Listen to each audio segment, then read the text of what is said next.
quick on it on. Oh, I'm sorry, I had already We're clicked. live now. There is no All right, waiting.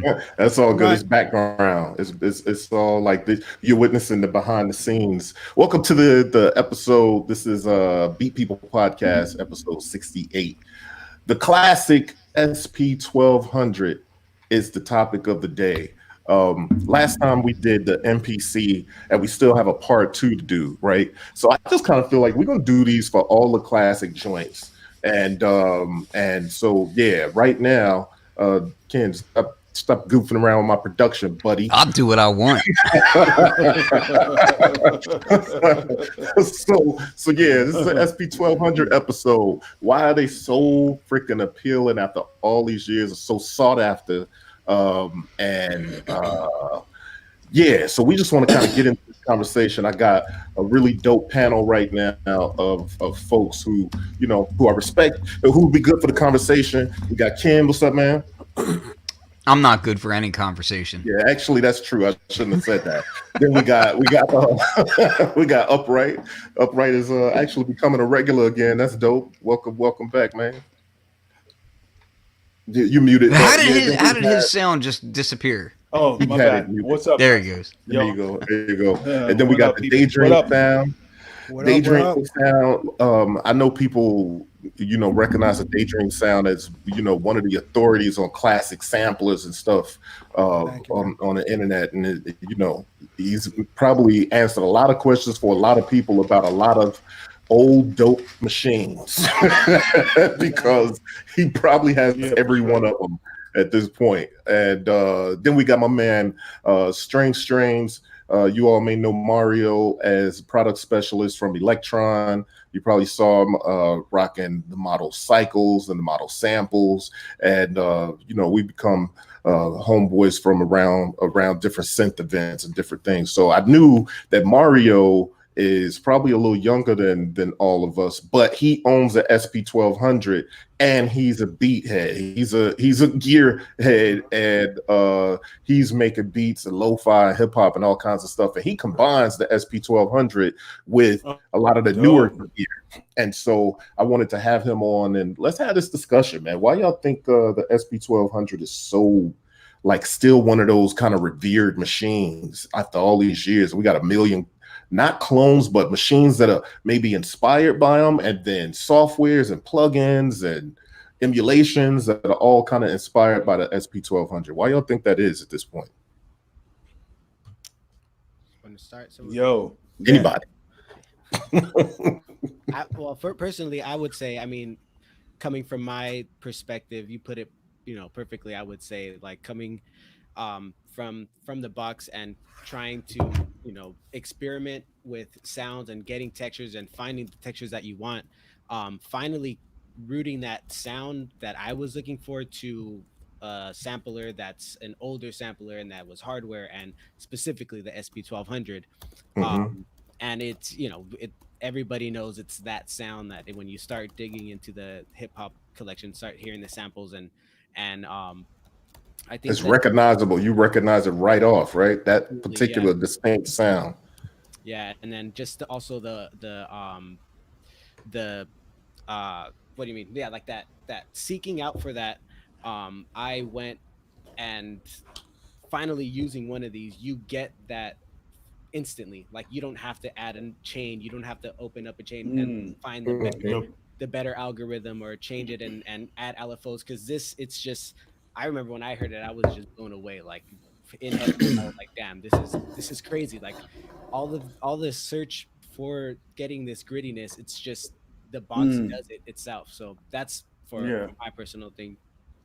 You know what? I want to jump in here and say something real quick, because the other day, Corry, Ken, and a bunch of us, we were talking in a chat, and I think you shot out a link to a SP plugin, right? And I listened to some demos of that, and the first thing that hit me was like a mod ring, sort of a bit crush kind of sound. You know what I mean? And that's like So that's real distinctive to that SP sound. You know what I mean?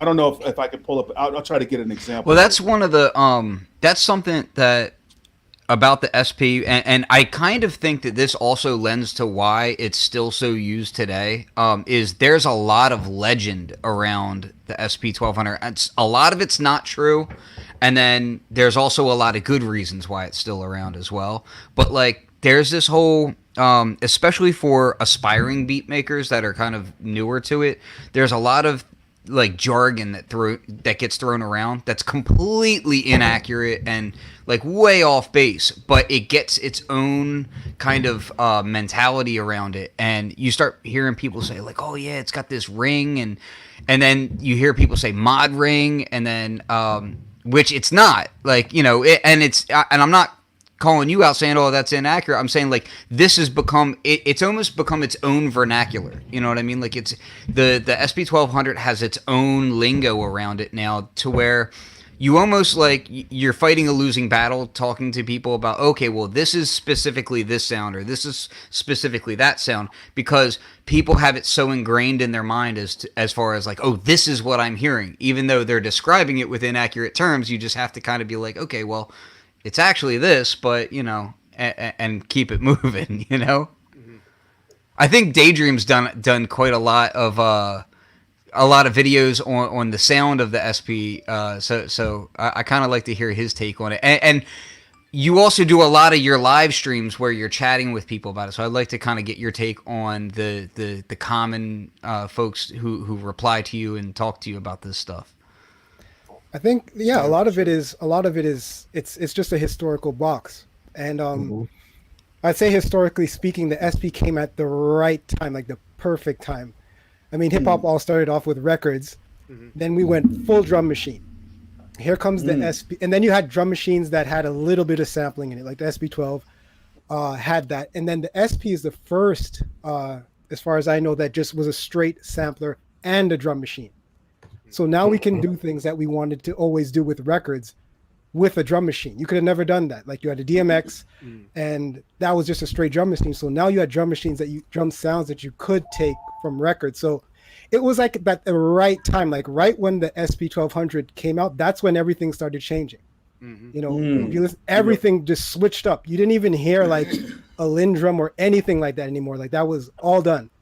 So even that's interesting. I never thought about that, but that's like true. That's a good point. You know, the SP was, and it was cheap for the most part. Yeah, like it was sub $3,000. It was really, really, I think, $2,500. You know, in those times. So that's cheap compared to any other sampler. So it changed up everything.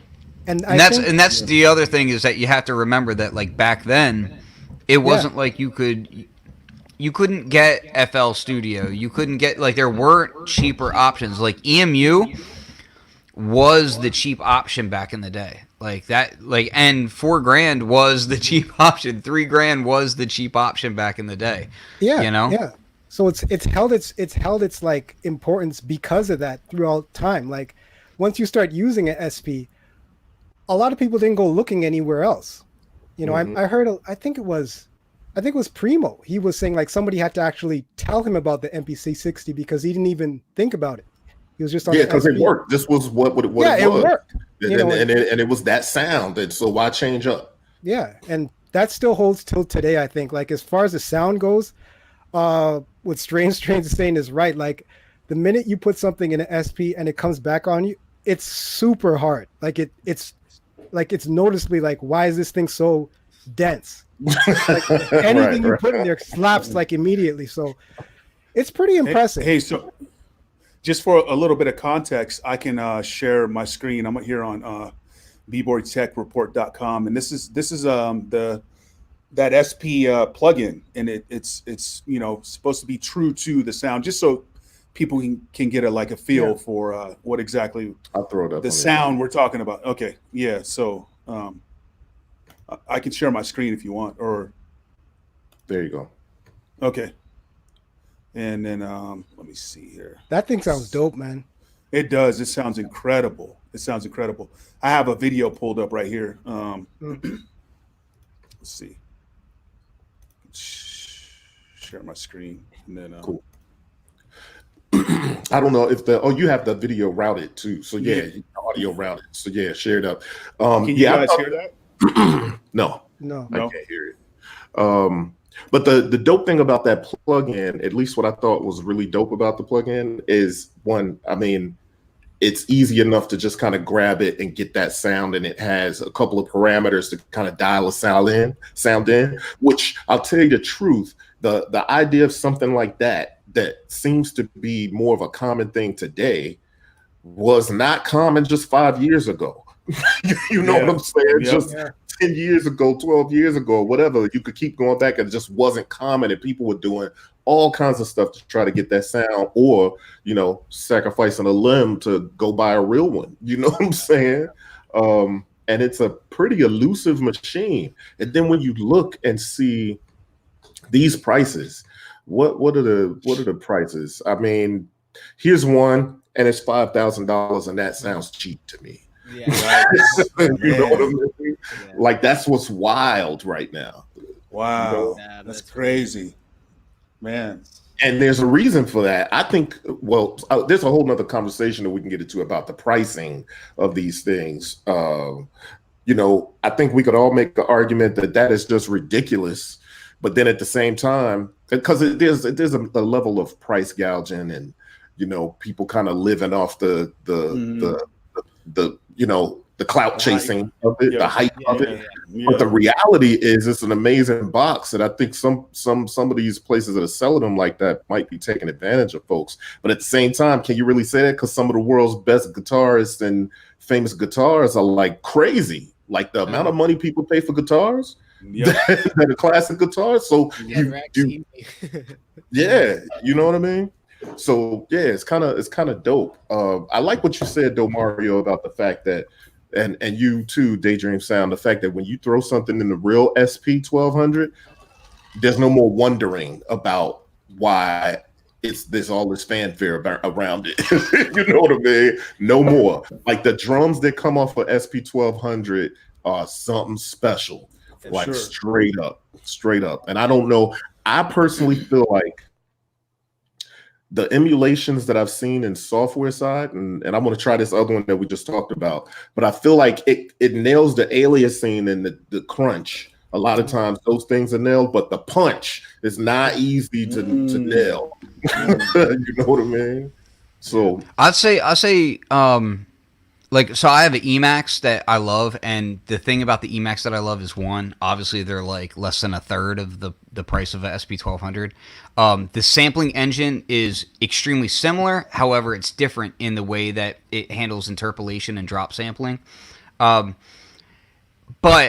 you get the same filters and, you know, same filter chips, but they're completely dynamic, meaning you can actually control them as opposed to a capacitor discharging and controlling cutoff.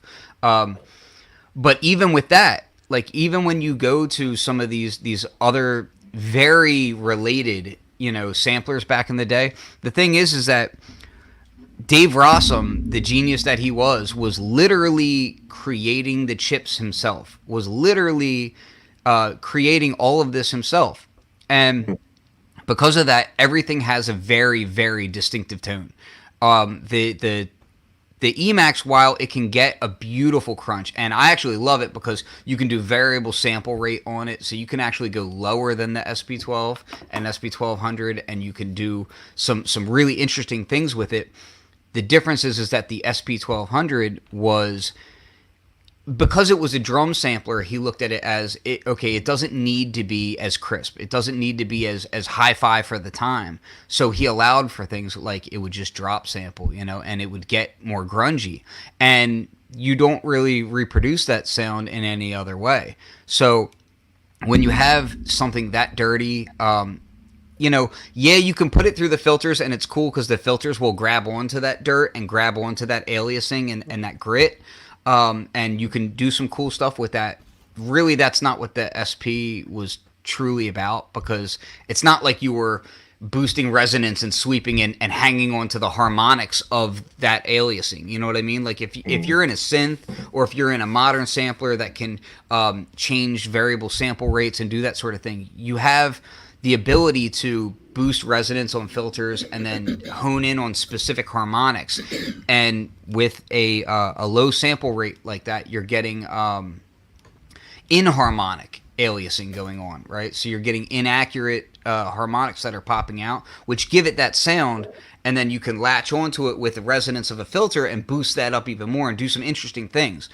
But on the 1200, to me, it was more about just letting it do what it does, like keeping the filters kind of more open and just letting like involving yourself in the grit and using the grit to work for you. You know what I mean? Yeah, that makes sense.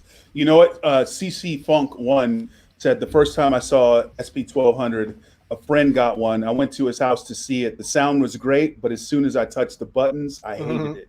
And that's one of the things I've always seen with the SP. It's like click, click, click, click, click. You know, and in this day of like, you know, soft pads, I've never touched the SP. But for those that have, can you speak to that? Like, what's that like? Oh, so I can tell you, I had a homeboy that had a SP12, and I pull this up and that comment for the reason that I totally agree. Back in the day, when my guy had the SP12, I mean, by that time, MPCs were very well known and very widely used. And I couldn't stand those hard clicky buttons on the SP1200, bro. I admitted that I love the sound, but those clicky buttons, I was like, I can't even deal with that. So it never appealed for me. But over the years, you just know that sound is so like over time, I became like, I could actually probably deal with those buttons because that sound is so hard to grab anywhere else. You know what I mean? So yeah, I don't know if anybody else felt that way, but I definitely felt that way. Yeah, I think you get used to it. It's like, to me, I didn't really think about it. The thing I would relate it most to is like if you've ever used like an Electron product, like one of the older ones. That's what it feels like. It's not foreign, but I think like that's what drum machines were like. The first drum machine I think had pads on it was the Lin 9000. Before that, you know, the DMX, the Lindrum, they're all these hard type of things. Clicky buttons, right? Yeah, that's where the SP kind of that's its you know, that's where it comes from. But I think the more you use it, you don't even notice it anymore. Yeah, and really you could see the evolution because like you see Ensoniq, who was bought by EMU, you know, eventually, like, you know, Ensoniq kind of went that middle road where it's like they had the ASRX had those pads, but dude, they felt like buttons. They were so hard, you know what I mean? Yeah. But Mario, you know, also the thing too is that I felt like when the Digitac came out, it was almost like a kind of a salute to the SP1200 because of the way the buttons were, and quite frankly, I mean, it kind of forces you to work in a certain workflow that's reminiscent of old machines. Definitely, yeah, I totally agree, and that's kind of how like I had access to this SP1200 before the Digitac was out, and my appeal to it wasn't there yet. So when I finally, you know, fast forward, Digitac's out, start using that, and then being like, wait, you know, 8 tracks, there's 8 tracks here too. Okay, cool. And then these buttons, and that's kind of like the button. I was at first coming from a started making beats. I wanted those MPC pads, like just needed those. But over time, working on the Digitac, I got this, you know, Digitac, this tactile feeling, and the action on it actually really helps. Like coming back, the pads are good, definitely for getting the velocity and stuff. But they're like Daydream Sam was saying, you get used to it, and you know, it kind of it is a totally different feeling than the pads for sure. But I find it kind of appealing as well to the sound of it. And then with the Digitac coming from there, like I said, I just kind of got used to these type of buttons. It is way different, you know, it's a lot more responsive on the Digitac than the SP, but you get that same idea, and it kind of feels too like you know, you are playing this instrument. You have to deal with, you know, on a guitar if you have a different type of string on a cello, whatever. Yeah, that's a good point. So it is, you know, when I started thinking about like that, and each device, like I'm glad you brought up the old Electron, how it was like that, and it reminded you too. And coming, you know, kind of being biased and a little spoiled, having access to all the Electron devices, I found it really liking that type of feel. I do still go back to the pads, but it's just like these buttons. Like, yeah, when I'm on Electron, I use the buttons, but like not not to be rude, but it's because the electron pads are just not good for finger drumming. So it's like, well, if that's the case, well then I might as well just punch it in with the buttons. But at the same time, it changes your mindset as far as how you're doing things, because it becomes less about playing something in velocity wise. It becomes more about like, okay, this is when I want to trigger, and I want to trigger in this specific way at this specific time, and it becomes more about that. And with the SP, it's really cool because you have the faders there, and you can kind of ride your faders, and like changing your pitch that way is really, and your velocity too. It's such a different workflow. It's unlike anything else really. Like I can't think of anything else that has those types of controls laid out in a fader way like that. Yeah. And also too, I mean, I think of it when, in my head, I wanted to just finger drum everything, but in reality, I don't do live drumming on sequencing. I'm like, get the sample, get that loop for a little bit. All right. Then put the hi-hat. So, those pads are nice. I really like it, but I find myself even just working like with what the device has to offer. And, but with this, coming with that back on the buttons, somebody said the contacts get messed up easily, and that's kind of my issue with this right now. I need to get it serviced, so I've been using the Digitact MIDI track out, and it feels exactly the same because it's the same kind of streamlined workflow and just working over here, using encoders here. So that's kind of cool. If you do an NPC, you could send out the MIDI track run and automatically. That makes sense. What's going on with the audio? It all of a sudden like audio faded a little bit. I probably went back from the mic. Sorry. Oh, okay, no problem. That's something that Anthony B is saying. He was like, I always midied up my SP1200 to an MPC 2000 XL, and then MV8800 because I'd rather break those than the SP1200. So he's literally using a different interface, but still getting the crunch and the grit, the sound. Yeah, luckily the actual buttons aren't that. That's not a difficult service to have done. Luckily, because it's literally tack switches. So it's it's kind of an on-off kind of deal, which is cool. But just the interface in general on the SP is like such a.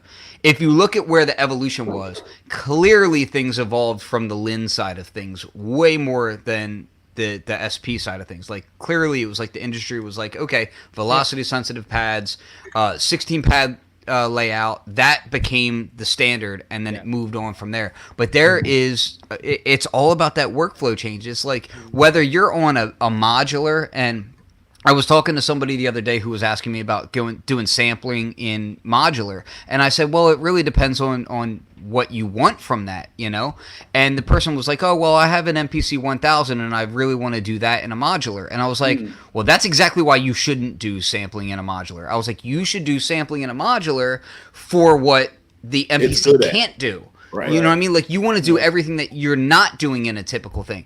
And that's how I feel about the SP UI is it's like you want to program beats on an SP the way that you program beats on an SP. If you listen to like those old Evil D tracks, like that's like one of my favorite SP users is Evil D, and I feel like he doesn't actually you can't front on Evil D is a monster on that SP. You listen to a lot of that stuff and you can hear things that are just like you just don't do those on MPC. Like I primarily, like the bulk of me comes from like an MPC style background, but where I started was like we used to sample on like we would grab samples from a Gemini little 5-second sampler on a DJ mixer and then record that and then bring it to the lab where the SP was and then drop it to that and then program the actual beat on that. And the thing about that is like you sequence everything out, and the way you layer sounds is so different from an MPC and so different from everything else. It's just like, and you just need to embrace that workflow and go with it, Yeah, definitely. I'm going to go back to this guy, Kahari Mays. He asked the question about how we run the SP into, for tracking. I typically do it, into an interface, my interface that I have, or into my Digitact or something to process that sound and sequence it in here to use the sequencer tricks on the Digitact. So usually just going direct in, don't really do any processing of the actual sound unless I'm going into Ableton and I want to get other textures or stuff like that. Yep. How about Daydream? I'm curious to how you do that. When I use it, I go direct. A lot of the times I don't even use the individual outs. I'm pretty lazy with it. I'll just take the mix out. You no matter what. Amen for being lazy with it. There's like Mix out. say it louder for the people in the back. There's nothing wrong with 2-tracking. Come on. Yeah, exactly. it's pretty. You'll get something good out of it anyway. But I rarely these days use the SP for any sampling anymore. For what I do, you got it's a lot of little bit- options too, though. So it's really, really noticeable, and it's pretty present. But what I do think is great about what I do is I use all the outputs on the back. The CV outputs, the SEMT outputs play really well with modular, and you won't find that mix on very many drum machines. Like it has SEMT out, so you can use the SP. Or you can use modular to clock the tempo of the SP, and through that you can use the SP as a interface for the rest of your rig. So I can have an LFO on a modular device changing the tempo of the SP and everything else in my studio because of that. That's great. And that's crazy. that's kind You of did a video. You did a video on that too. I'm pretty positive because I remember watching that and I was like, I was so happy that you were doing this stuff because like nobody else was doing that, and I'm like, man. This was actually a fresh take on how to use the SP. So I was, dude, I'm a fan. Like I was so happy that you did that. I was just like, that's the kind of that's the producer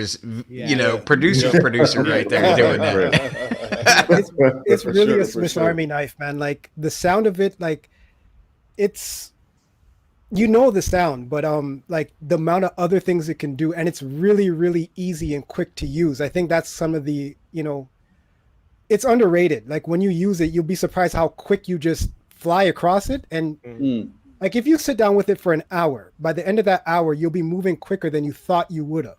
Like everything kind of makes sense. You don't have to think like, okay, how do I do this? Everything That's it. Yeah, it's really, like a very really quick. finite space. It's a very finite space, and it doesn't like have you like feeling like you're wandering in all these nooks and crannies, of other gear where it's just like, hey, this is what it is, and just work with that, and when you do that, you start discovering yourself a little bit. You start discovering, oh, well, like, it's not just, and I feel like that about a lot of gear too, it's where it's like, if you limit yourself in a very specific way, you find out that, okay, this is how I'm going to express myself, and you'll still sound like you, but you'll sound like you who's like solving problems and whatnot, especially if you're exposed to modern workflow and you're like, okay, well, I know that this is possible, but now I'm on this, this time traveling situation back in the day. It's almost like most people who have that know themselves and they're comfortable with themselves as a producer, right? It's like seeing the world through regular glasses versus seeing the world through shades. Like the gear that you use, you should still be able to sound like yourself, but maybe you're gonna sound like yourself through an SP1200. You know what I mean? Like it's just a different shade that you're putting on, like, so to speak. I got a major question for both of you guys that have SPs. What's the resolution, the PPQ in? I don't know. I think they just. Sorry, my mic was muted. If I recall, oh my god, I just had a conversation about this the other day, and if I screw this up, people are gonna freak out on me. I had a conversation about. I want to say it was actually yes, like they are, something Ken. crazy. So get it right, baby. It's like it's 24 if I'm correct. Hold on, I really need to dive back into my emails, but I'm pretty positive it was 24. Oh, it's 24. It's 24. Yeah. The reason why it's twisted in my head is because everything that I've been doing lately is actually double. Because like I'm working on the S2400 project, and the S2400 has two modes. So it has the original mode, which is like kind of doing everything that an SP1200 does, and then it has a hi-fi mode, which is essentially doubled of everything. You know what I mean? So it's like you're gonna basically double. Actually, it's more than double, but anyway, but it's going in quantifiable numbers in that way. So yeah, the PPQ, like that's one of the things that we were talking about is because we had, and I don't want to have Brad or anybody get upset with me, but we were having a strong conversation about swing and about how the SP handles swing, how the SP handles quantization, how the SP handles jitter. Like all these factors kind of all come together, and they create the sequence that it is, you know? So there's all these weird little factors in there. So obviously if you, for one, the SP does not swing the way a lot of people think that it swings. And if you research it on the internet, most of the internet's information is completely wrong. I'm not going to expose all this stuff on here because I feel like that wouldn't really be my place right now. No. I'm not going to expose exactly how it does swing because, like, you know, that's what they've been doing is actually studying, okay, well, what notes actually swing and where do they swing and by how much and all that kind of thing. Because they want to recreate that extremely accurately. But I will say this. Every bit of information that we've seen on the internet is incorrect. And there was some extensive study work done on that. And however, I'll also say this.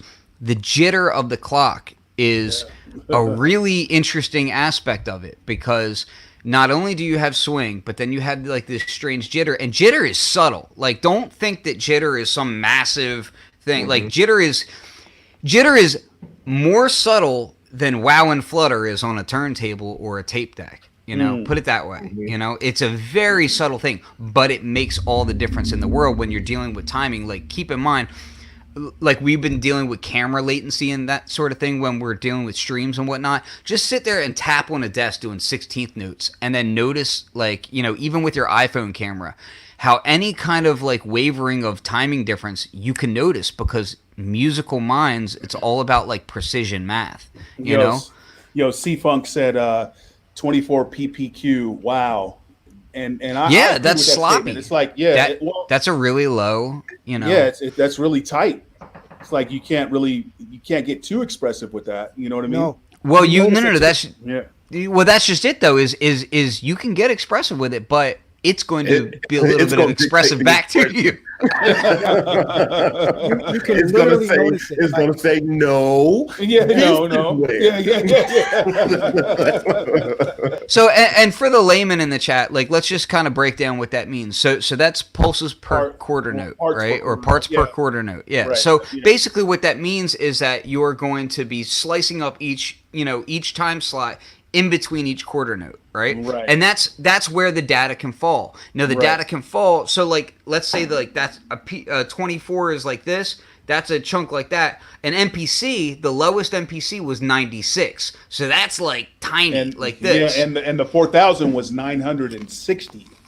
Yeah, exactly. You know, 60 parts per quarter note. So that's a crazy resolution. You can pretty much do whatever you want. You know, it's like free time. Well, if you can't, then you probably should find something else. And then if you look at an analog sequencer,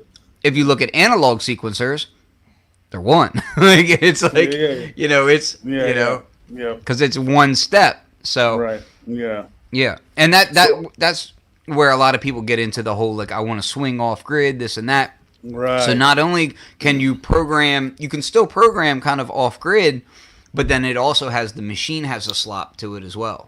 So that's my question for these guys. Like, do you find that 24 PPQ restrictive? And, how do you approach that? I'll answer. Like, for me, you just kind of work with it. What it gives you back, you tend to like it. You know, even though you know right away, it's like, that's not what I played. It kind of puts it in this kind of stiff kind of swing. And you're like, okay, fine, you know. So it kind of works. I dig it. I get that. Yeah. Sometimes you'll be like, no, I would really like to play this, and that's when you get into the idea of speeding up the time to get what you want. You know. So, but yeah, a lot of times it you kind of like what it does. Dope. Okay. Yep, that makes sense. So I think so. Me, hold on. Go for it. Yeah, I was just gonna say that it's just like something that I've learned to just go with, and it's the fact that you have it only has a little bit sample time too. You got to deal with that. The fact that it has these clicking buttons, it's kind of one of those things where, when you do getting it on paper compared to all the other stuff, it's like, yeah, that sucks. But when you're actually using it, you remember, okay, like you said, you tend to like it, and you are gonna have times where you want it to do something else, but then it's kind of just just let it go and see what comes out. Got you. Yeah. Yeah. So I wanted to. I looked up. There's this link.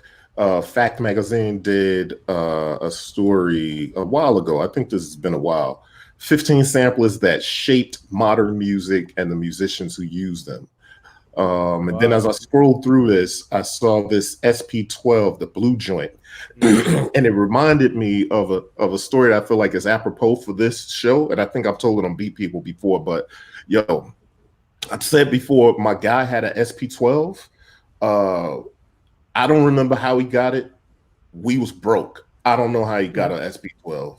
And that was during the time when like this wasn't a common device to have. It wasn't, I don't know how the hell he got an SP12. He came across it somehow. He probably bought it on, I don't know, back then was probably a reader in Chicago. Anyway, he had this SP12 and we tried to use it and we couldn't save it because it had some connector on the back and he was kind of getting used to using it. And he also had an MPC. Here's the deal. Because it was broken and it wasn't very common to know, I think we had researched and found out we could send it someplace to get repaired, but like I said, we were broke.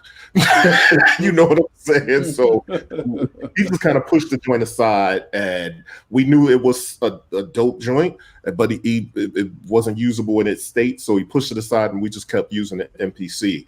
Years later, after I really got the bug and started making my own beats and got really deep into I hit him up. I was like, yo, whatever happened to that SP12 you had? He was like, bro, so it was in my car. A car that I didn't use no more, and he was like, that car got towed and it was so old and rickety. He said the cops came to his door and was like, sir, we towed your car. I guess it got stolen or towed or something, I don't know. And he's like, we found your car and it's in the pound, and you know, you may have some stuff in there that you might want to come and get if you want to come get your car. He's like, nah, I don't care about that car, keep it, I don't care, I'm not paying to get that car. And he said he remembered like a year later, like, oh no, my SP12 was in the back of the car. Man, hey, that was probably worth more than the whole car. The whole car. Exactly. I just want to say, I don't like scary stories like that. I know I'm gonna have a nightmare. Like that's horrible. That is a horrible story. But it's true. It's true. Yeah, well, imagine that car got smashed and that SP12 was in the back of it, right? That's ridiculous.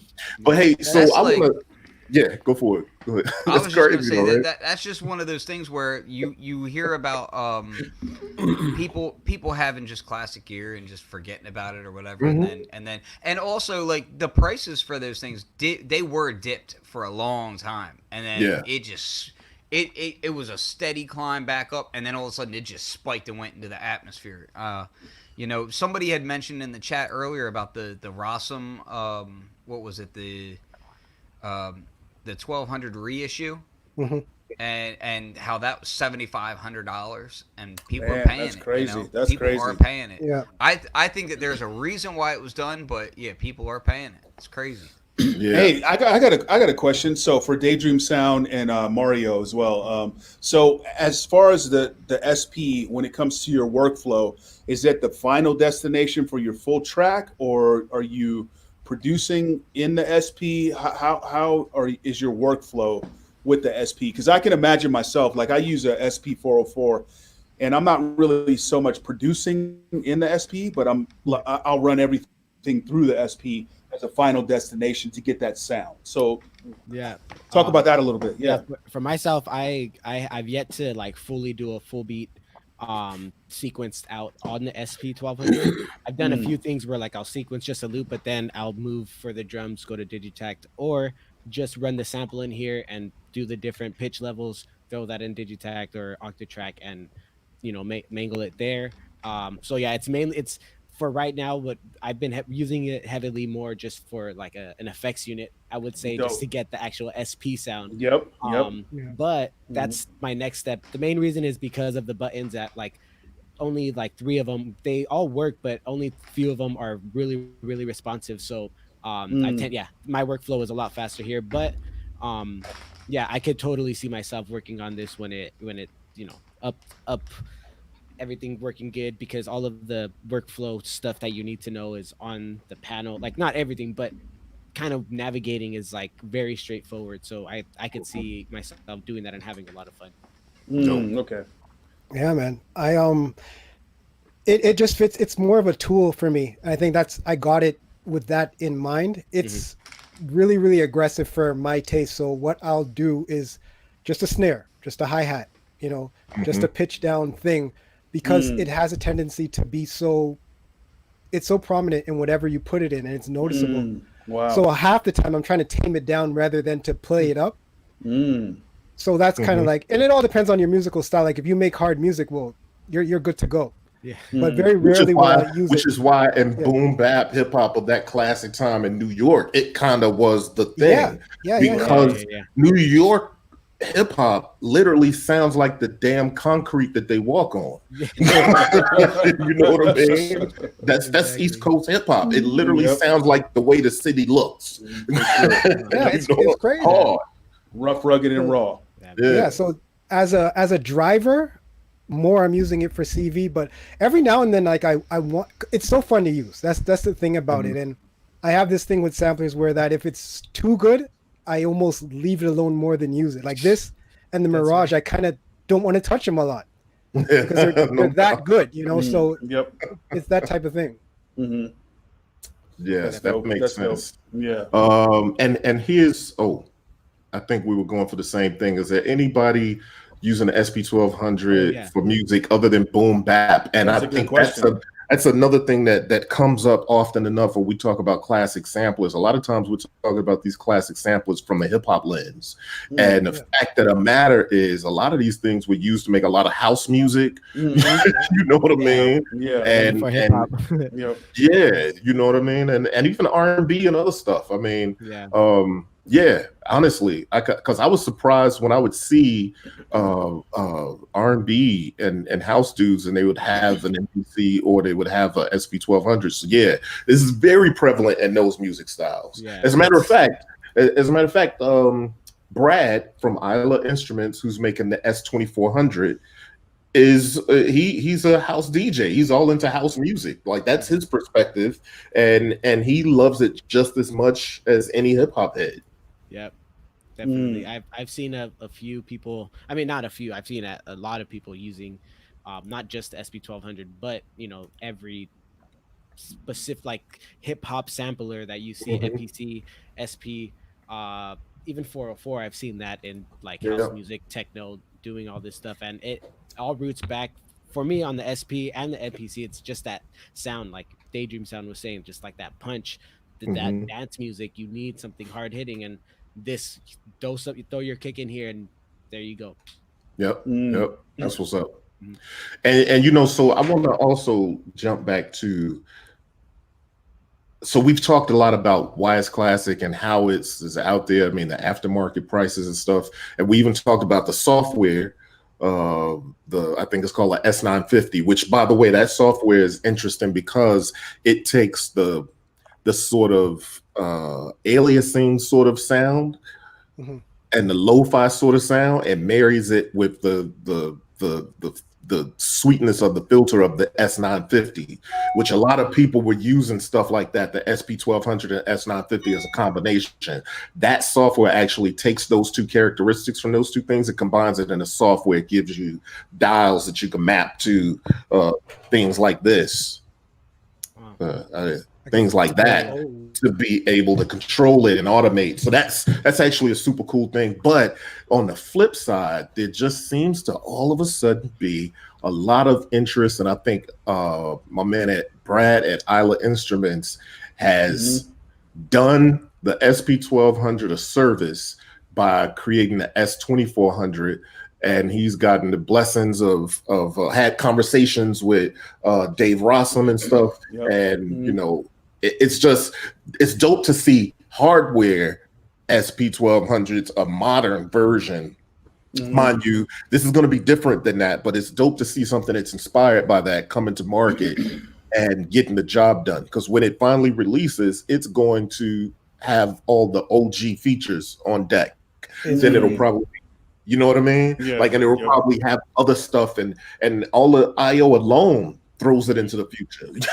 You know what I mean? For sure. Yep. Yeah, that's one of the Super things that dope. I was super excited about, was just when using it. At first, it was just like, oh, it's just gonna be like seeing the 24. I was in my head, I was like, oh, they're just trying to emulate the sound, cool. But I saw the dope thing is that he's like, Brad, he's super open with everything that he's doing about it, which is really dope. So it's cool seeing that, and then working on the SP, being like, damn, this would be actually really dope if there was a different interface, and if they really nail that sound and the workflow in a kind of updated thing, then that kind of, I don't need to have this split MIDI controller with the SP. Like, that would be pretty interesting to use. But yeah, I'm still very curious on that comparison. I know there's going to be millions of comparison videos when it comes out, but as soon as that drops, there's going to be, you are damn right, there's going to be a million comparison videos. Looking forward to that.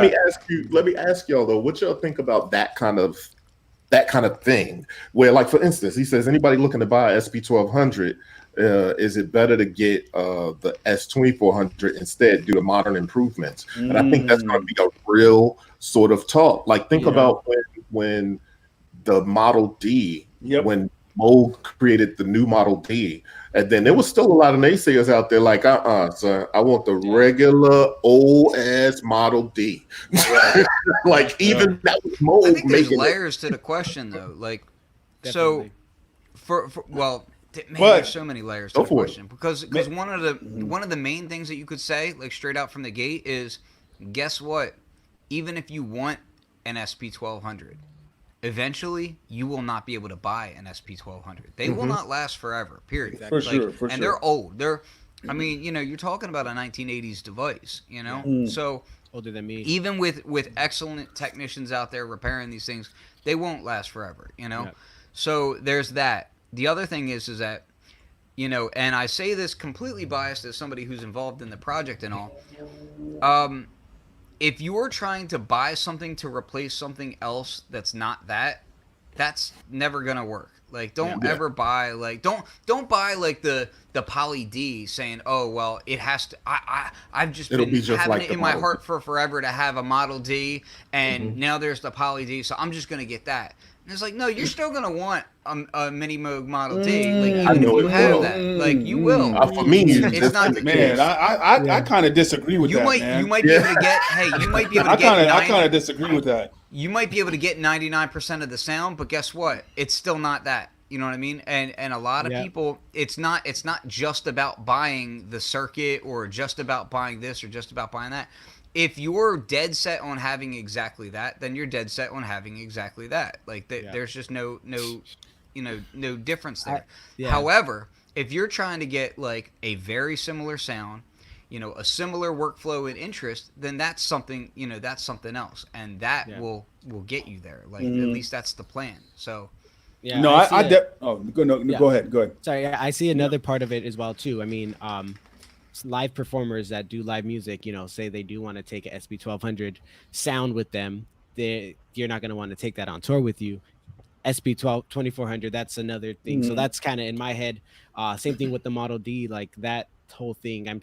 You could buy the Poly D and take that on tour with you and be good, and have your Model D at home for the studio. So I think there's kind of, like you said, there is layers to the question. That's a good observation, a good use case for it too. Yeah, definitely. For myself, it's like, if I find out that I really need this in a live setting, well, if the 2400 has that same workflow and same feel, then perfect. I'm going to take this on, because it's going to last longer. I know it could get service. I know it has updates and stuff like that, and more like different implementations and expanded improvements. So that's personally on my note, that would be a pretty cool reason to have one as well with the regular 1200. But not everybody has the luxury of having a SP1200, so I could see the being torn between the two. Yeah, and that argument works. That argument works in a lot of ways too. I mean, I'm sitting here with a Rhodes piano behind me. A lot of players have Rhodes pianos, and they may be the keyboardists in a band and be live musicians, but they're not carrying their Rhodes out. No. They may go and rock it. Then that's why they would have like a Korg SB1 or something similar with or some role in a Yamaha joint that has an incredible EP in it. You know what I mean? Yeah. But they're rarely going to be taking their actual Rhodes out. And so that's a real use case. Mm-hmm. Yo, two things. Ken, did OJ's asking a question here. Did Brad mention anything about the PPQ on the 2400? Yeah, the 2400 PPQ is going to be 7,933. No, I'm you lying? Okay, I was about to say. What do you mean? It's what I mentioned before. No, it's what I mentioned before. So it's 24, and then you can go in multiples above that. So as of right now, you can double that. So because a common usage of the 1200 was to double time it. Right. And with this. With the S2400, I just want to put this at the screen right now. Time it without having to double time it. So you get that 48. What's going on, Brad? Brad's commenting. Brad's in the chat now. So yeah. So there you go. So he said you're a sexy MF. I don't want to say about that. So directly from Brad, 48 PPQ. 48 PPQ. Yeah, Exactly. Okay. So it's doubled up. So okay. The thing to me about like if someone's in the market for a 1200 and they're looking at a newer product that's going to scratch that itch, I don't think there's anything closer. Not at the moment. Yeah. So there's nothing to me. Again, it gets back to a lot of the whole workflow and UI of it. It's like where else are you going to get faders like that? Now, you can map out MIDI controllers and do all kinds of crazy stuff like that. But let's be honest with you, like, dude, that's not fun. No doubt. I gotta give props to this thing, man. I mean, it's sexy. It is for sure. Machine. And I'll be honest too. Let me see if I can find one. I'll be honest too. The first time I saw it, like I think it's initially a thing like, hey, what's going on here? You know what I mean? But like when I look at him, like as he's put it together and you see the actual prototypes come together, this is a really good looking machine. And it looks like the spiritual successor to the SP12. It looks like the modernization very next version of it. Yep. Yeah.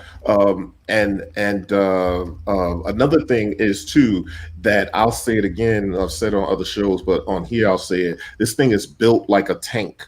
That kind of terminology, built like a tank for music gear, is thrown around kind of willy nilly, but it's not. I'm not mincing words here. This joint is built like a tank.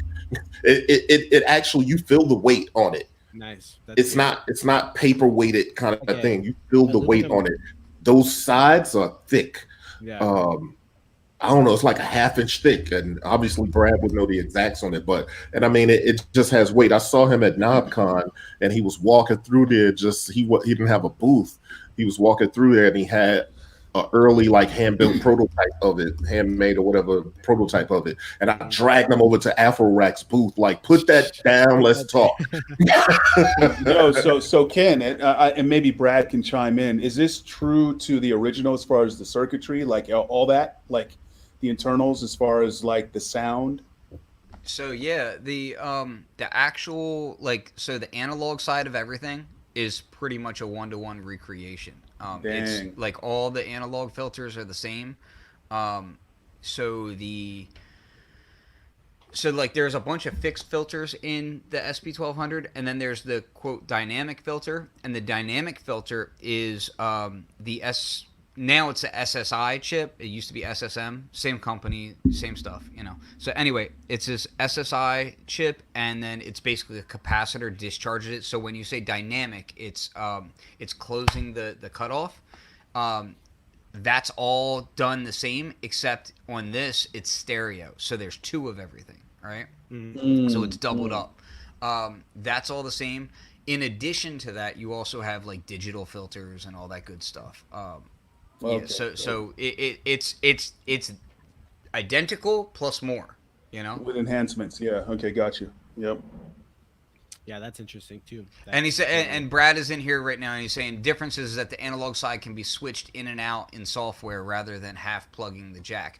And what he's referring to that is, how that's on a good thing to mention. On the SP1200 you could kind of pull the jack out halfway and get that ring sound. You don't have to do that with the S2400. You can actually tell it to do that.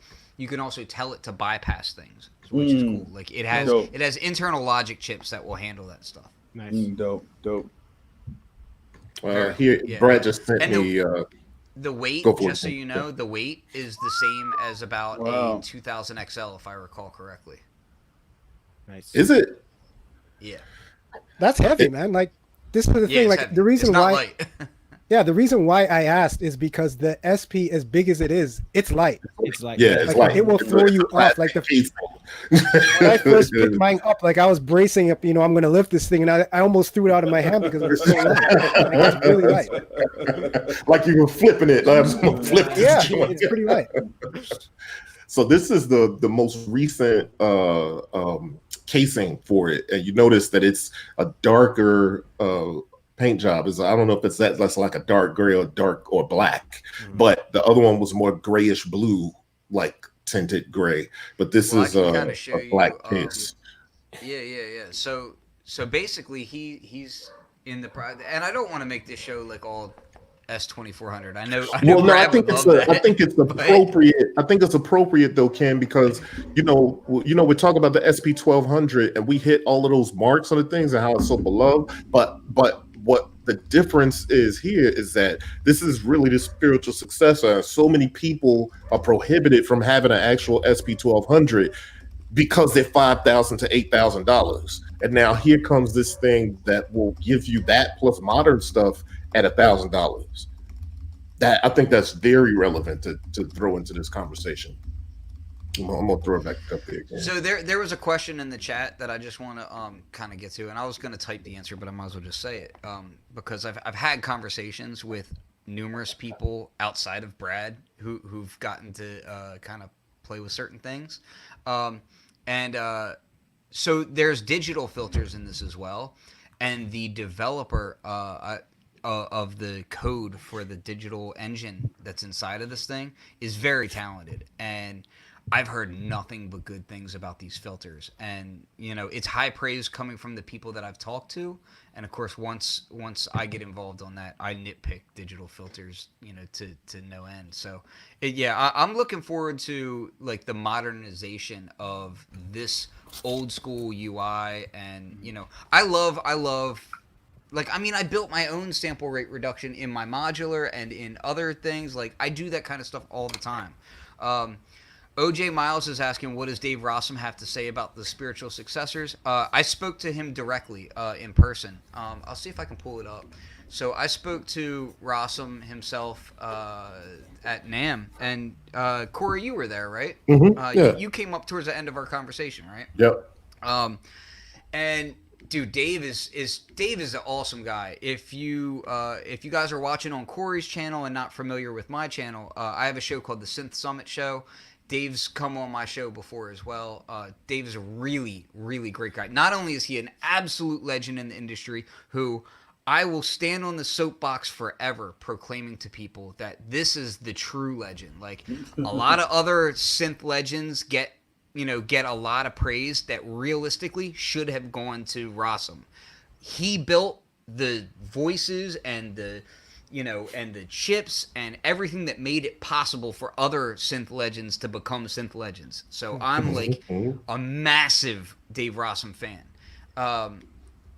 I spoke to him, and I kind of pulled him aside after we spoke, and I was like, hey, Dave, like, I know you saw, what I've been involved in. What do you really think about this? And kind of like pulled him off the record to talk to him about it. He had nothing but good things to say. At the time, his only concern was, he was like, well, my only concern is that I just don't want people thinking that it's me doing it. I want them to know that it's Brad doing it, and I'll show you this right here. So check this out. Hold on. This is me and Dave right here.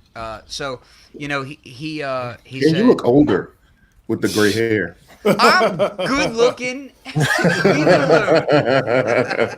so Yes, no, you are, he Ken. just You're basically very good his looking. only concern was that he just wanted people to know that it was Brad making his own way, and that he fully supported it and was very happy with it. I know that Brad had his own personal conversation after NAMM with Rossum, and they get along great, and everything is all on the up and up. So I'm very happy about that, because to me that was also kind of an important thing, and I know it was to Brad too, because Brad really looks up to him as well. I mean, he wouldn't be doing this project if he didn't look up to him, you know. So I think that's important to know too, that sometimes you just never know whether there's ill feelings or whether this is somebody feels like something is a smack in the face or what. But the great thing about the places that we can find ourselves in, like Ken and I and the rest of us, that we get a chance to talk to people like Rossum and people like Roger Lynn and all these people, and you get a chance to find out that like they're very gracious and very humble, and they could be egomaniacs and they're not. I forget who it was that told the story about how they were saying like, yeah, I go to the grocery store, I do this, I do that, and like nobody cares, but I come here and I'm a superstar. Yeah, no doubt, because they're cult heroes and stuff. And here's the thing that I wanted. Somebody asked something. This was way earlier in the broadcast. So it says, does anybody know what is the story of Emu disappearing? They made a lot of great samplers because I know the story, but I'll let somebody else tell it, because I've been talking too much. So I'll let somebody. I don't know that I know the whole story, but whoever wants to tell it. I don't know the story, but I could tell you what it felt like. All right, go for it. Being an Ensoniq guy, it was becoming hard to get parts for my 16 plus. So, you get all these trade magazines, EQ magazine, all that, and all of a sudden you heard that Ensoniq merged with Emu. I was like, okay, fine. But then I realized there were no more, like Ensoniq just wasn't really servicing their old parts. So I heard that, and somewhere in the background, you were hearing that this company called Creative Labs, everyone knew Creative Labs because they made these little sound cards for, PCs. But they were set to own Emu. And Emu obviously was now Ensoniq, like they're one and the same. And that lasted for a while. And then soon after that, Creative Labs sort of deaded Emu, and that's been the story so far. If you actually go online, you can still go to the Emu website. The last thing they had was like sound cards and stuff like that. But as far as sound fonts and all this kind of stuff, yeah, like weird stuff. It didn't even look like so anything like a interesting music after company. that. Yeah, but they're that's it as far as that's what watching that happen. That's kind of what happened. That's not it. The thing is like so many people think that like that was it. And it wasn't it. Like the crazy part is this. So yeah, EMU buys Ensoniq, right? EMU then gets taken over by Creative Labs, which then gets taken over by its Universal Audio, right? Oh my goodness. You know who Universal Audio is, right? So Apollos, all that kind of stuff. Guess who that is, right? So Rossum is also involved in SSI, which is, the chip manufacturing. Keep in mind, like a lot of these original filter designs and chips and stuff, that's all Security incubator. That's all Rossum, right? So here's the thing. The crazy part is that when Universal Audio bought all this, Rossum stayed on as the audio guy. Like Rossum's doing all this audio work behind the scenes, not getting the fame, not getting, any of that, the accolades, but it's Rossum behind Universal Audio doing all this great stuff. And granted, they got other amazing engineers as well, but so he's doing that. Universal Audio, much later on, we're getting much closer to present day, was really cool with Rossum. Probably because he does amazing work, I'm just guessing, and basically says, hey, you can do your own thing now. And Rossum starts up. That's when Rossum starts at the Rossum Electromu, which is his modular company. So a lot of people don't realize that EMU started at modular. Like way back in the day, they were making modular before Eurorack was a thing. It was they were basically taking like Moog circuits and cleaning them up and making them much better than what they were, like dropping noise floor, making them more stable, that sort of thing. So if you find like a vintage EMU modular, those things are worth crazy money because they're super high quality, right?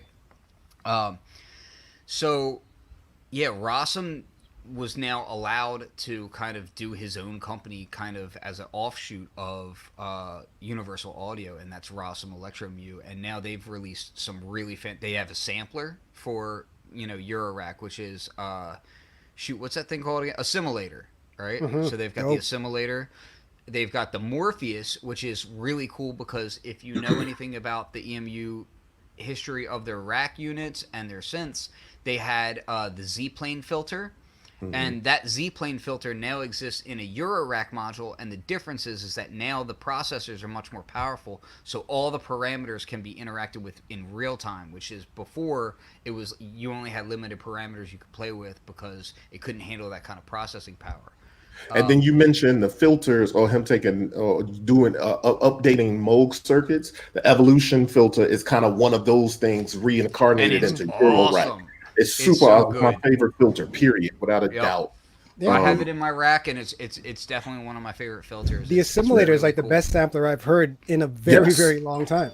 So, and that's the thing is that the sound of that's the it thing is about Rossum is that high end. he approaches these things from a mindset of a musician and an audiophile. So it's like he understands when he's doing the raw baseline coding and setting up of a sampler chip or a sampler function. He knows like, okay, well, these frequencies aren't important. These frequencies are important. And he makes the chip. This was the thing about the old EMU stuff and why it sounded better, more hi-fi than like the old Ensoniq stuff, was because he would tailor his chips to have those bits assigned to specific audio frequencies, whereas the other stuff, it was just flat across the board. So his stuff would, a 12-bit sampler by him would sound like a 16-bit sampler by somebody else, and that's just because, this guy really kind of came at this thing thinking at it from a really musical perspective. And a lot of these other engineers were really coming at it from a computer science perspective. So who owns EMU now? Is it still Universal Audio? Does Universal? I don't know. That's a good question. But Like, here's the cool thing: is that kind of floating around. Universal Audio actually Mickey's Mickey, yelling at me is because I keep saying EMU. Mickey's jumping on you. Jumping on you, son. Like, you got Mickey over there pouring drinks. Like, I wish you would cut it out. Mickey is not wrong. I 100% agree with Mickey, and I 100% disagree with my pronunciation of EMU. I do it because it came about in the same way that, like, I say NES instead of NES or SNES. SNES, like, I just don't do that. But yeah, it is EMU, which is why on some of their circuit boards they actually print an EMU, and you can turn on you can make an EMU run across a screen and that sort of thing. So yes, my pronunciation is completely wrong. You should know that. You should cut that out, bro. Yeah, you should. I should, but it's a bad habit, man. It's so disrespectful. I don't even understand. But here's the thing: a lot of people don't realize it's an interesting bit to the story, and it's all related to the SP1200. Is that what became Universal Audio buying Creative Labs, which Creative Labs was EMU, and then now Dave Rossum's company, Rossum Electro, lives and has set up shop at Universal Audio. Wait, is that real? For real? Yeah, that's yeah. So it's an interesting thing, and I want to go back to this thing about I love this sort of idea that Rossum sort of gave his blessings and be somebody of the newer generation coming up, creating a sort of like a salute to one of the classics, like Brad is doing. And Brad mentioned in the comments, he was like, "Yo, I was scared he was going to be pissed." You know what I mean? And it turns out that he was all like just totally open. They met, and it was just like a love fest, and it was really dope to see that and to hear that. And Brad says here, even our dogs met online when we had a chat. I mean, it was just a good. It feels like, and it doesn't necessarily feel like a handoff. Like, here, young man, take the torch and run with it, because Dave Rossum is still very much in the game, and you never know what might be in the future for him. But I love the fact that there's that. It just reminds me that there's still good in the damn world. For sure. Absolutely. It seems very humbling, and I like that sort of thing. You know what I mean? Because who wins? We all do. Yep. We all win behind this. There's SP1200s out there to be had, but there's S2400 coming to be had. There's that other thing. Yo, what's that other thing? The real, and I know we're running short on time, but like there was that small joint. You know what I'm talking about? Oh yeah. Hold on. I know exactly which one you're talking about. There, so somebody was creating like a small, and I want to say it's like a Raspberry Pi project, and I'm not talking about the low hiss one, because there's also that. Yeah. There's low hiss. That's one of them, right? Yeah, so he's got like a little VST slash. It's not really a VST. I don't think it's like a web plugin or something. Is that iPad? Oh, okay. I thought it was iPad. Okay. I just sent it. I haven't had time to really mess with it, and I need to, but I just haven't had time to mess with any of that stuff.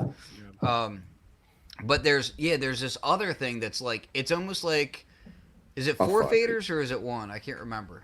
I think it's 4 faders. Yeah, it's not many. It's almost like a half of a SP1200. Yeah, it's just as a Raspberry Pi sort of project. It looks fun. Yeah, I'll find it because I definitely want to show it. Hold on, it's in here somewhere. I can't remember what it's called though. Oh, here it is. Hold on. All right, I'm gonna show you now.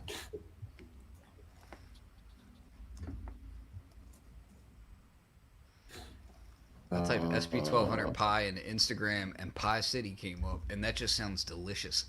I need to visit that. Oh shit! That just made me crazy hungry. I need to find this thing. I wish I remembered the name off the top of the head. I'm sorry. I really like it's called the SP102, and it's kind of the form factor of the SP404. Yeah. And if you go to this guy's page, it's Hypha_A.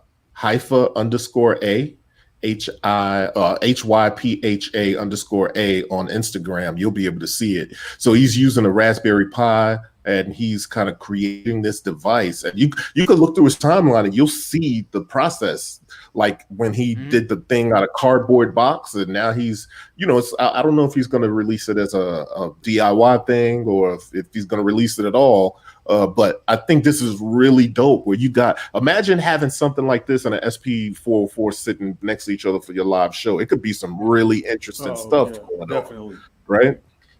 So that's what I love about something like a SP1200. Look at what it's done. Look at what's happened here. You know what I mean? But I find it a trip that we went the first 20 years of this century with you either buy a classic or nothing. Now all of a sudden there's all these options, you know what I mean, to kind of grab that sound. So yeah, this is pretty dope. Yeah, pretty dope. That really looks good.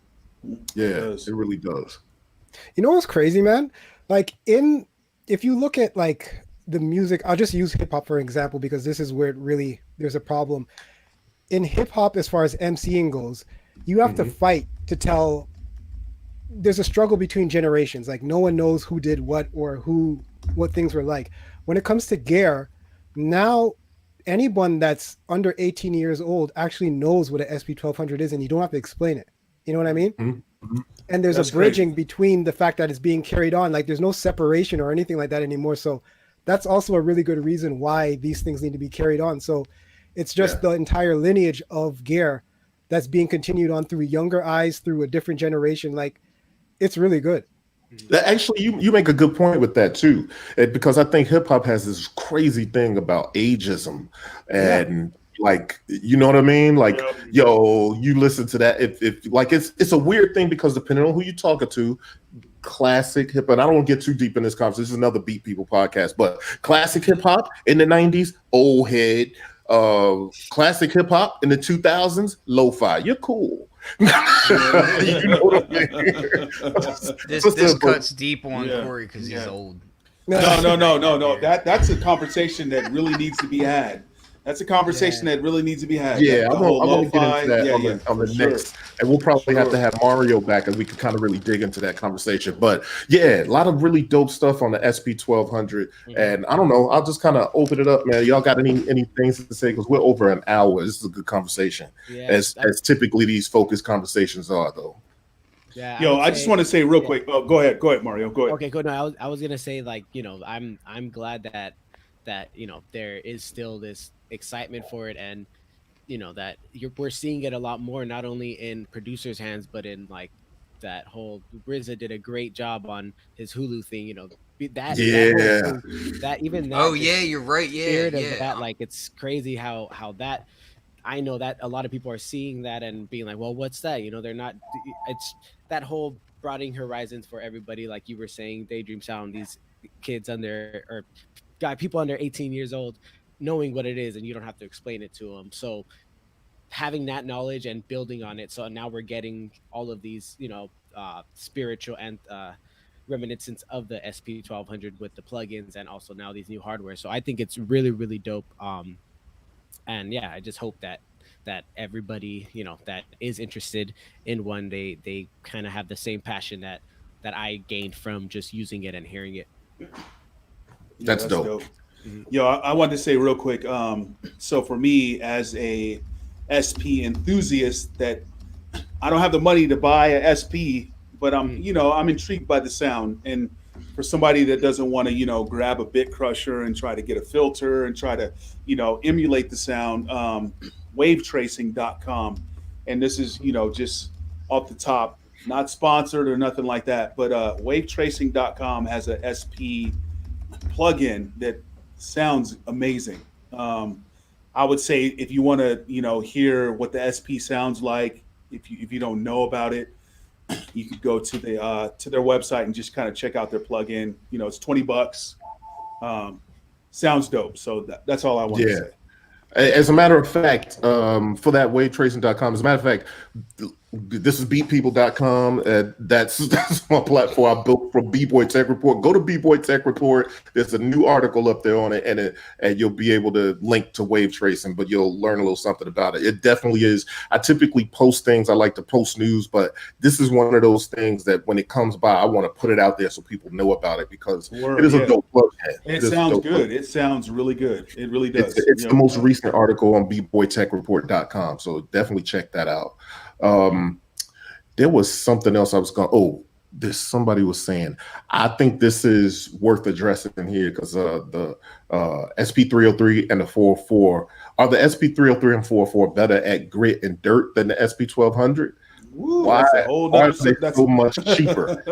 Right? Because the idea is, I think what this speaks to is that a lot of people think that the SP series of rolling boxes are related to the SP1200 somehow, and it's not beyond the fact of the SP, right? I feel like this is a whole other show. It is. It is. For sure it is. I didn't even think about that. Giving us the idea of another show. Actually, we're going to do that. I'm going to write that in my notebook. Yeah. The 404. We need to do a 404 show. Yeah, it doesn't even need to be 404. It should just be SP. SP for sure. 303. 5. Look. He's dropping gear. Oh, that's cool too. Oh snap! Well, he's lo-fi, man. He's lo-fi. All them rolling SPs, man. Yeah, he's lo-fi. So hold those back up, Mario. You're OG if you got the 202.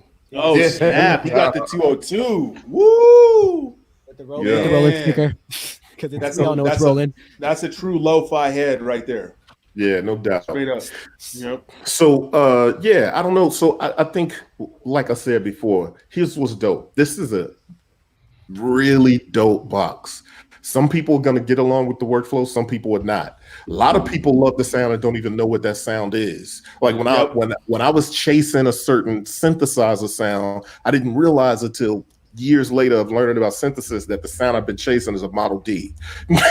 You know what I mean? And not every synth could do that. And I think it's the same way with a lot of this. A lot of times people are like, yo, I want it to punch more. I want it to be like warmer and punchier, grittier. And a lot of times I don't think people realize that they're probably referring to an SP1200 sound.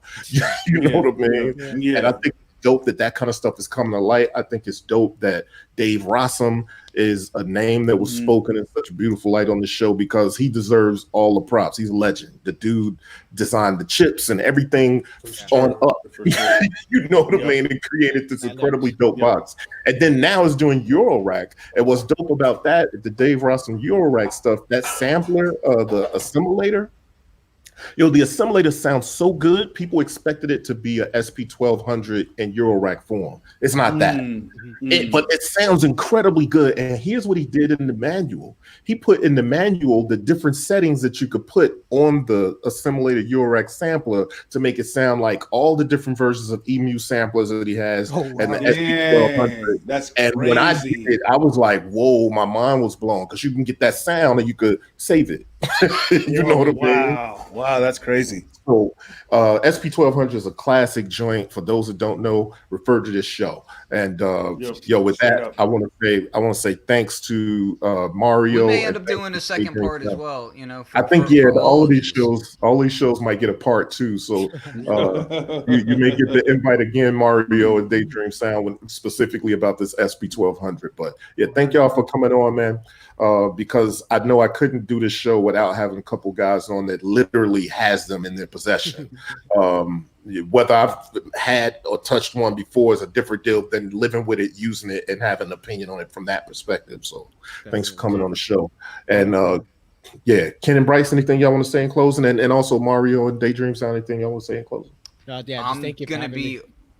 I'm gonna be on Perfect Circuit Audio's YouTube and Instagram channel on Monday, and there's a couple of chumps that are going to be on there with us. Oh snap! This dude, he called them Steele, chumps. This dude flaked on the show today. So D Steele, he might That's be true. there. There's some guy from MSX Audio. That's true. Some guy Bboytech Report who's just about late for this show today. I mean, whatever. He's gonna be there. Travarsi's gonna be there, and I'm gonna be there. So we're all doing beat sets, and I'm sure all of our beat sets are gonna be very different. But we're gonna be using totally different sample. We're gonna be using the Force. On Perfect Circuit Audio's YouTube, so you can check that out. That's Monday, 9 p.m. Eastern is when that starts. 6 p.m. Pacific. Yeah. There you go. West Coast Cold water time. Yeah, cool. So yeah, definitely check that out, and I'd appreciate to see some kind comments. Yeah, that's gonna be dope. I'm sure my beats are gonna be horrible. Oh, shout out to Daydream Sound and Flux. What? Only. That's funny. I know. He's like, yo, shout out to those two. Yeah. My man. Hey, Ken's head is too big. Is there a way we can just like shut him down right now? Can we like just I'm kicking him out right now.